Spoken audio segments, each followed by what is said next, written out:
RC Mode Aventure, toujours à la pointe de la technologie. Et oui, une étude très sérieuse menée par RC Mode vient de paraître dans les journaux scientifiques. Et oui, nous avons trouvé pourquoi Pikachu est jaune. Incroyable mais vrai, c'est un grand mangeur de bananes Haribo. Et oui, à force de manger comme les saumons mangent des crevettes, c'est pour ça qu'ils ont la chair rose. Et ben, Pikachu a la chair jaune à cause des bananes Haribo. Donc, beaucoup d'experts se sont posés sur cette question, beaucoup d'experts sont à la recherche de possibilités de rapport avec le soleil, avec les poussins et avec un peu tout ce qui est jaune. Et on a du mal à trouver, mais RC Mode a sa théorie. Sur ce, nous allons parler de poussin aussi, le poussin vert voilà. Il n'y a pas grand chose à dire. Voilà, petite mode gratuite. Donc gratuit, ça veut dire que vous pouvez m'envoyer des sous parce que c'est gratuit. Envoyez des sous, on veut des sous. Non, non, c'est pas ça. C'est juste gratuit parce que ça vous coûte rien. C'est des petites modes qui peut-être vont vous inspirer pour trouver des solutions à vos petits problèmes sur les SCX 24. Donc n'oubliez pas qu'une petite différence entre le Betty est issu du Delboat. Donc le Delboat a la transmission décalée par l'avant, a les bras plus courts à l'avant et plus longs à l'arrière, pour ceux qui ne savaient pas. Et le C10, donc la Jeep et le Cherry, ont la transmission légèrement plus en arrière et ont les bras de la même longueur des deux côtés.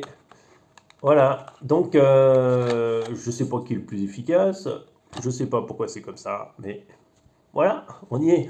Donc sur ce, petite mode gratuite, rapido. Donc je vous passe en mode, vous allez voir quelque chose. Déjà, première chose. Voilà, qu'est-ce qu'on remarque? Enfin, vous allez rien voir. Si. Voilà, vous avez le cerveau. Le cerveau, ce qui l'empêche de le monter, ce ne sont pas qu'il fasse en buter sur les amortisseurs, puisqu'il reste encore un peu de place. Enfin, vous ne voyez pas grand-chose, mais je vous l'assure, hein. J'ai regardé. Et non, c'est en fait la barre qui est là. La barre qui est ici. Alors attendez, je vais vous montrer avec là. Qui est ici, sur lequel tape le cerveau. Alors mon idée, c'est que pour que ça remonte un poil plus haut, ça peut être peut-être un avantage un peu plus intéressant, c'est de déplacer le cerveau légèrement en avant et non de couper la barre. Donc nous allons faire des essais improbables. Donc dévissons légèrement ça.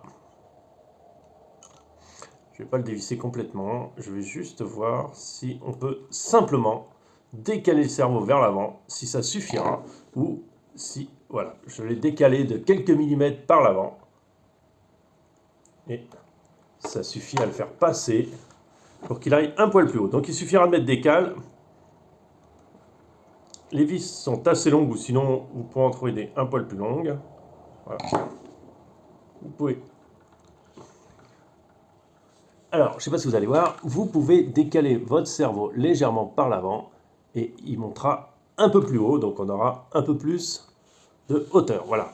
Donc là, je ne vais pas vous faire le montage des cales, vous avez compris le principe, démontage, une petite rondelle, c'est fini. Voilà, donc c'est possible. Voilà la première chose que j'ai remarqué qu'on pouvait faire et qui ne gêne absolument rien sur le devant, sauf qu'on trouvera le cerveau quelques millimètres devant, ce qui n'a aucune incidence. Voilà, ça c'est déjà une petite chose qu'on peut faire. Deuxième chose qu'on peut faire, que j'ai remarqué. Donc je vais essayer de vous le faire là. Voilà. J'ai remarqué une chose intéressante. Déjà, on peut défaire. Regardez ici.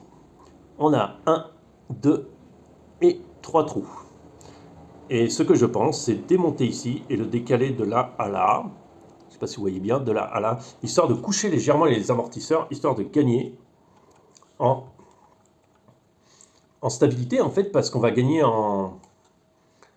comment on appelle ça? En centre de gravité, puisque nous allons descendre légèrement notre bébé. Alors ça se démonte très vite, hein, c'est vraiment très très facile. Surtout si vous avez les outils pour. N'oublions pas que c'est du 0,5. Hein. Ça pour ceux qui chercheraient éventuellement à savoir.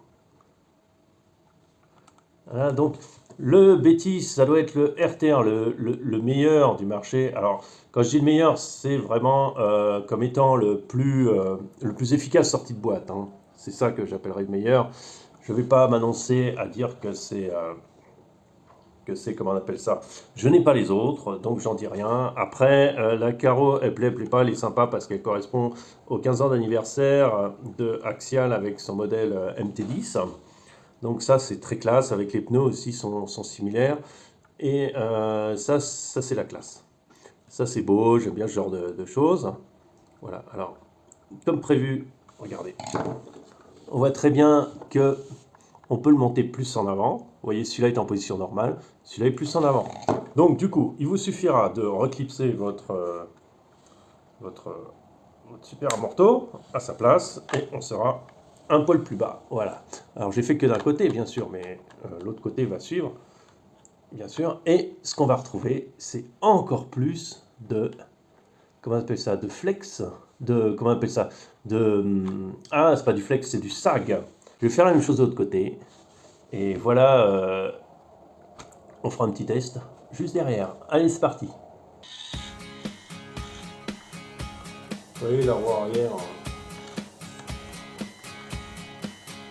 Voilà, la roue arrière est en l'air, pas de problème. Voilà.